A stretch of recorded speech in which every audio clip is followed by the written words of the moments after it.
क्षति नहीं है, इनके वोट की क्षति है। ये वोट की राजनीति कर रहे हैं। जैसे उदाहरण हम आपको बतावें, जब एनआरसी लागू हुई तो पूरा सड़क पर विपक्ष चिल्लाने लगा, लोगों को लेकर के धरना प्रदर्शन किया कि मुसलमानों को देश से निकाल दिया जाएगा, इनकी नागरिकता खत्म कर दी जाएगी। 2 साल हो गया, एक भी मुसलमान का देश से नागरिकता खत्म हुई? ये विपक्ष के लोग कि इनका जो मुसलमानों को ये नफरत सिखाते हैं, वो नफरत बनी रहे और उस नफरत का फायदा सपा और कांग्रेस के लोग लेते रहें। इसी उद्देश्य से हमेशा जब जब मुसलमानों के हित की बात होती है, एक तरफ जब वोट पड़ता है तो यही पार्टियां चिल्लाती हैं कि मुसलमानों का नाम काट दिया गया। अब उनको नागरिकता दी जा रही थी कि वोटर लिस्ट में जिनकी उम्र 18 साल होगी दर्ज किया जाएगा वोटर लिस्ट में, तो कहने कि नहीं नहीं, एनआरसी नहीं होनी चाहिए। अब देखिए, जहां नागरिकता देने की बात है, लेने की बात नहीं थी, तब भी विरोध किया। आज अगर वक्फ बोर्ड की बात करें तो खुलेआम हमारे यहाँ हफ्ते में कम से कम 15 से 20-25 एप्लीकेशन आते हैं कि जो मजबूत मुसलमान हैं, जो वक्फ बोर्ड की संपत्तियों पर कब्जा किए हुए लोग हैं, जो वक्फ बोर्ड की कमेटी में हैं, ये लोग सिर्फ मजबूत बनने के लिए वक्फ बोर्ड की संपत्ति बेच करके ये धन अर्जित करते हैं। इसको रोकने के लिए ये बिल आया है। गरीब कमजोर जो मुसलमान हैं, महिलाएं हैं, नौजवान हैं, उनको उसका लाभ देने के लिए, वक्फ बोर्ड की संपत्ति का उनको लाभ देने के लिए बिल आया है। आप देखिएगा फिर 2 साल बाद ये कांग्रेस बसपा के लोग, सपा के लोग बेनकाब होंगे। सर, इससे जुड़ा हुआ एक और सवाल है। उत्तर प्रदेश में कहा गया है कि जो आपके विभाग के द्वारा कि जो अवैध वक्फ की संपत्तियां हैं उसकी जांच होगी, उनको जब्त किया जाएगा।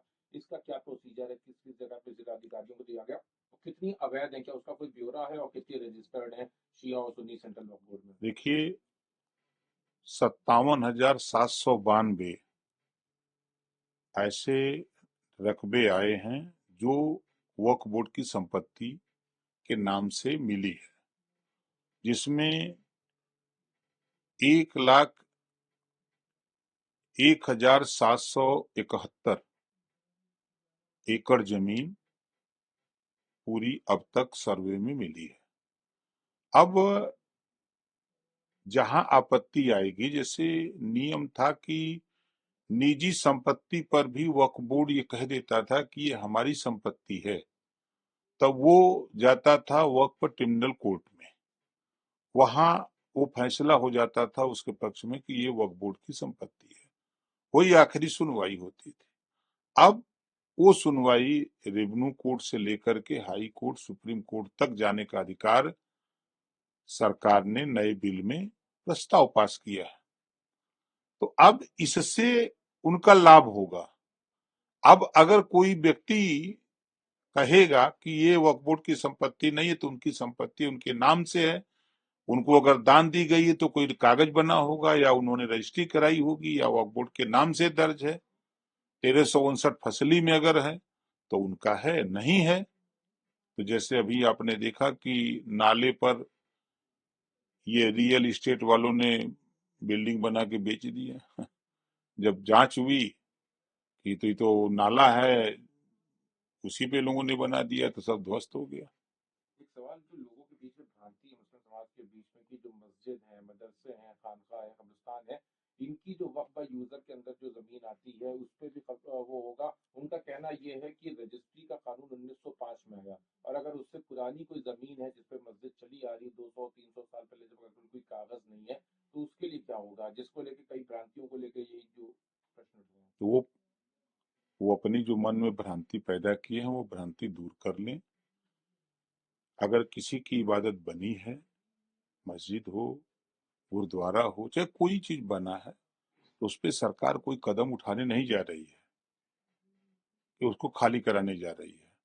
सरकार मुसलमानों के हित में, जैसे अब आप लखनऊ में कब्रिस्तान, कई जगहों से शिकायतें आती हैं कि जो गरीब कमजोर मुसलमान के घर अगर कोई डेथ होती है तो वो कब्रिस्तान में दफनाने जाता है तो उसे 5-5 लाख रुपए मांगे जाते हैं।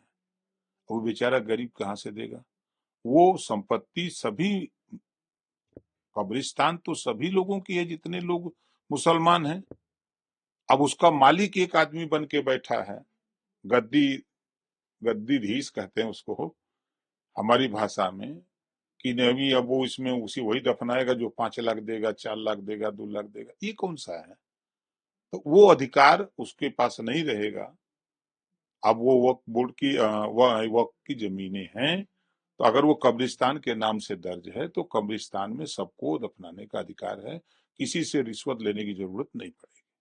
अच्छा, तो ये यानी कि अभी इसके बाद अब ये सर्वे का काम कब से शुरू होगा कि जो अवैध संपत्ति है वक्त के नाम पर रजिस्टर्ड अवैध वक्त की जो रजिस्टर्ड है। देखिए, जब आपस में लड़ाई लोग करते हैं, चाहे वो मुस्लिम हो, चाहे हिंदू हो, चाहे सिख हो, ईसाई हो, जब कोई झगड़ा करता है, एक आदमी एप्लीकेशन देता है, तब जांच होती है। अच्छा, अभी कितनी रजिस्टर्ड है उत्तर प्रदेश में, कितनी रजिस्टर्ड है और कितनी इन्होंने रख रखी है अभी दुरुस्ती। ये एक्यूरेट आंकड़ा हमारे पास नहीं है। अब वो आंकड़ा आपको जल्दी ही हम दे देंगे। एक सवाल और है, जहाँ एक तरफ आप इसको बता रहे हैं कि कल्याणकारी है, मुस्लिम हितैषी बिल है, तो दूसरी तरफ विपक्ष का इसमें जो रवैया, विपक्ष का कहना ये है कि ऐसा बिल्कुल भी नहीं है, डिविजिव पॉलिटिक्स कर रही है भारतीय जनता पार्टी, चाहे अखिलेश यादव हो या सदन के अंदर कांग्रेस पार्टी हो। कल कांग्रेस पार्टी जयराम रमेश ने ये तक कहा कि सीएए जब आया था तब हमने उसका विरोध किया, विरोध के बाद हम सुप्रीम कोर्ट गए, इस तरह के जो भी कानून आए उसके लिए सुप्रीम कोर्ट तक गए। तो अगर अब इसको वक्फ को लाए हैं तो इसका विरोध करेंगे, सुप्रीम कोर्ट भी जाएंगे। जाते मना कौन कर रहा है? हम कहने की एनआरसी आई या सीए आया, तो जब नागरिकता देने की बात थी, और ये विरोध क्या बतिया रहे थे कि नागरिकता छीनी जाएगी, ठीक उल्टा समझा रहे थे। अब बिल पास हो गया, अब 2 साल हो गया, एक व्यक्ति की नागरिकता गई हो देश से, मुसलमानों की नहीं गई। उसी तरह 2 साल के बाद देखिएगा इन लोगों के पास अब वो नागरिक, वो सीए और एनआरसी पर नहीं बात करते हैं कोई विपक्ष का नहीं बात करता है। अब इसी तरह जो अब ये बिल पास हो गया ना, अब इसके देखिएगा 2 साल के बाद फिर इन लोगों की जबान नहीं खुलेगी। मुख्यमंत्री कहते हैं कि भू माफिया बोर्ड है। देखिए, ये उनका विषय है, अभी तक तो यही होता रहा, आप सुधार अभी करेंगे। तक तो यही होता रहा। अब उसमें सुधार की जरूरत है। जो पुराने बिल थे, जो उसमें कमियां थी, उसको सुधार करके, और जब नारा है सबका साथ सबका विकास का, तो जो मुसलमानों में गरीब मुसलमान कमजोर है उनको भी तो साथ लेके चलना है, खाली अमीर लोग उसका माल लाभ लेंगे।